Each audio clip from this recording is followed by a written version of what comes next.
వారి నుంచి సంక్రమించినటువంటి కేవలం అభినయ కళ మాత్రమే కాదు, ఒక యాక్టింగ్ అనేదే కాదు, ప్రజాసేవని కూడా పుణికి పుచ్చుకొని హిందూపూర్ నియోజకవర్గం నుంచి ముచ్చటగా 3వసారి ఎంపికైనటువంటి మన ధీరుడు, మన యోధుడు ఎన్ని హ్యాట్రిక్ విజయాలు అందించారు, ఎన్ని చిత్రాల్లో మనకి తన యొక్క సామర్థ్యాన్ని చూపారో మనకు తెలియందే కాదు.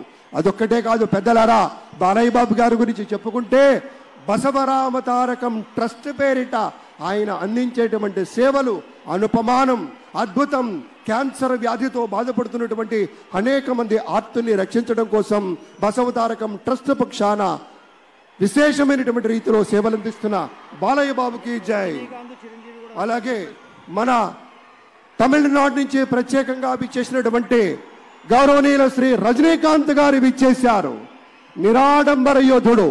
అలాగే మన పెద్దలు మెగాస్టార్ శ్రీ చిరంజీవి గారు విచ్చేశారు. స్వాగతం పలుకుతాం గట్టిగా మన మెగాస్టార్ చిరంజీవి గారికి. అద్భుతం. ఆత్మీయ ఆలింగనాల నడుమ సహేతుకమైన సప్రమాణికమైనటువంటి రీతిలో ఆ వినయం చూడండి మన రజనీకాంత్ గారిది. ఎంత ఎత్తుకెదిగినటువంటి గొప్ప కళాకారుడు అయినా కూడా వదిగి ఉండేటువంటి ఆ మహనీయులందరికీ స్వాగతం పలుకుతున్నాం. It gives us great pleasure to welcome Talaiva superstar Rajinikanth garu and Lata Rajinikanth garu to Andhra Pradesh for this momentous occasion. Padma Vibhushanulu ఆ రోజు మనం అంతా చూసాం.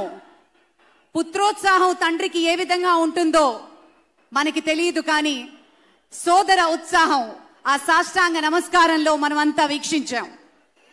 ఆప్యాయత, అనురాగం, అనుకున్నది సాధించి పవన్ కళ్యాణ్ గారు సోదరుడు మెగాస్టార్ గారికి సాష్టాంగ నమస్కారం చేసిన తరుణం మనందరి కళ్ళల్లో కూడా నీళ్ళు వచ్చాయి, ఆనంద బాష్పాలు వచ్చాయి. ఒక విజయాన్ని సొంతం చేసుకుని తిరిగి ఇంటికి వెళ్ళి తల్లి గారికి, వదిన గారికి, అన్నగారికి చేసిన సాష్టాంగ నమస్కారాన్ని ఈరోజు సభాముఖంగా గుర్తు చేసుకోవడం అవసరం అనిపించింది. It gives us great pleasure to welcome all the dignitaries across the world. ఇప్పుడు ఒక సాంస్కృతిక అంశంలోకి వెళ్లే ముందు ఒక ఆడియో విజువల్ ప్రెజెంటేషన్ ప్లే చేయవలసిందిగా టెక్నికల్ టీమ్ ని రిక్వెస్ట్ చేస్తున్నాం. ఏవి ప్లీజ్.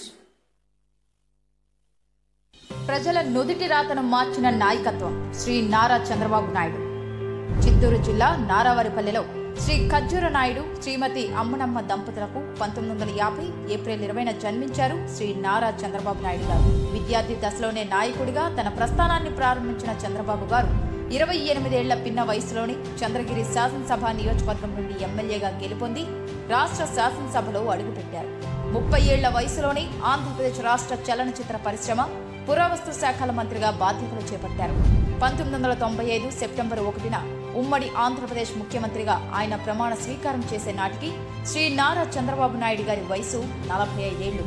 ప్రజలు వేరు, ప్రభుత్వం వేరు కాదని, ప్రజలే ప్రభుత్వమని అంటూ ప్రజల వద్దకు పాలనను తీసుకువెళ్లిన మొదటి ముఖ్యమంత్రి ఆయన. చంద్రబాబు గారు అధికారం చేపట్టే నాటికి ఆనాటి రాష్ట్ర ఆర్థిక పరిస్థితులు అనుకూలంగా లేవు. అలాంటి పరిస్థితుల్లో సంపద సృష్టి అనే సరికొత్త పంథాన్ని ఎన్నుకున్నారు చంద్రబాబు. అదే సమయంలో ప్రభుత్వంలో ఉన్న 47 కీలక శాఖలను నిరంతరం పర్యవేక్షిస్తూ ఫైళ్ల క్లియరెన్స్ వారోత్సవాలు నిర్వహించి ప్రభుత్వ యంత్రాంగంలో పని సంస్కృతిని పెంచారు. ప్రజలకు వేగంగా, నాణ్యంగా, పారదర్శకతతో కూడిన సేవలు అందించేందుకు అంకురార్పణ చేశారు. భారీ వర్షాలు, తుఫాన్లు సంభవించిన ప్రాంతాలకు 24 గంటల వ్యవధిలోనే ముఖ్యమంత్రి చేరుకొని పరిస్థితులు సాధారణ స్థితికి చేరే వరకు అక్కడే మకాం వేసేవారు. దీంతో పనిచేసే ముఖ్యమంత్రి అనే పేరును చంద్రబాబు పొందారు. జన్మభూమి, శ్రమదానం అంటూ అభివృద్ధిలో అన్ని వర్గాల ప్రజలను భాగస్వాములను చేశారు. స్వచ్ఛ ఆంధ్రప్రదేశ్ కు ఆనాడే బీజం వేశారు. దేశంలోనే మొట్టమొదటిసారిగా ఈ గవర్నెన్స్ కు నాంది పలికారు. పేదరికంతో సతమతమయ్యే పల్లెల్లో చంద్రబాబు ప్రభుత్వం ఏర్పరిచిన స్వయం సహాయక సంఘాలు కొత్త వెలుగులు నింపాయి. డ్వాక్రా సంఘాలకు రుణాలిచ్చి ప్రోత్సహించారు. ఐటీ మరియు ఐటీ ఆధారిత సేవలు భారతదేశపు అతిపెద్ద ఎగుమతుల పరిశ్రమ కావచ్చని చంద్రబాబు ఆనాడే ఊహించారు. అందుకోసం ఏపీని పెట్టుబడులకు గమ్యస్థానంగా, ఇన్ఫర్మేషన్ టెక్నాలజీ హబ్ గా మార్చడానికి చంద్రబాబు చేసిన కృషి బిల్ గేట్స్ వంటి ప్రముఖులను సైతం ఆకర్షించింది. చంద్రబాబు విజన్ లో ఐటీ అన్నది ఒక భాగం మాత్రమే. అంతకు మించి అనేక రంగాలలో అనూహ్యమైన మార్పులకు చంద్రబాబు నాంది పలికారు. చంద్రబాబు గారి విజన్ 2020. ఈ విజన్ డాక్యుమెంట్ లో పేదరిక నిర్మూలన, స్థిరమైన అభివృద్ధి గురించి మాత్రమే కాదు, అద్భుతమైన మౌలిక సదుపాయాల కల్పన, గ్లోబల్ ఎకానమీలో చేరిక గురించి కూడా ఉంది. ఆ అంశాలన్నీ నాటి అమెరికా అధ్యక్షుడు బిల్ క్లింటన్ సైతం ఆకట్టుకున్నాయి. చంద్రబాబు గారి పాలనలో సాంకేతిక అభివృద్ధికి మచ్చుతునుకగా ఈ సేవా సెంటర్లను ఎలా చెప్పుకుంటామో, రైతు సంక్షేమంలో భాగంగా రైతు బజార్ల గురించి కూడా అలాగే చెప్పుకోవాలి. క్రీడా స్టేడియంలతో పాటు ప్రజల ఉల్లాసానికి పార్కులు కూడా అభివృద్ధి చేశారు. నీటి విలువను ప్రజలకు తెలియజేసిన ఇంకుడు గుంతలు కూడా చంద్రబాబు గారి విశిష్ట పాలనకు నిదర్శనాలే. హైదరాబాద్ లోని ఔటర్ రింగ్ రోడ్, శంషాబాద్ అంతర్జాతీయ విమానాశ్రయం, ఎంఎంటీ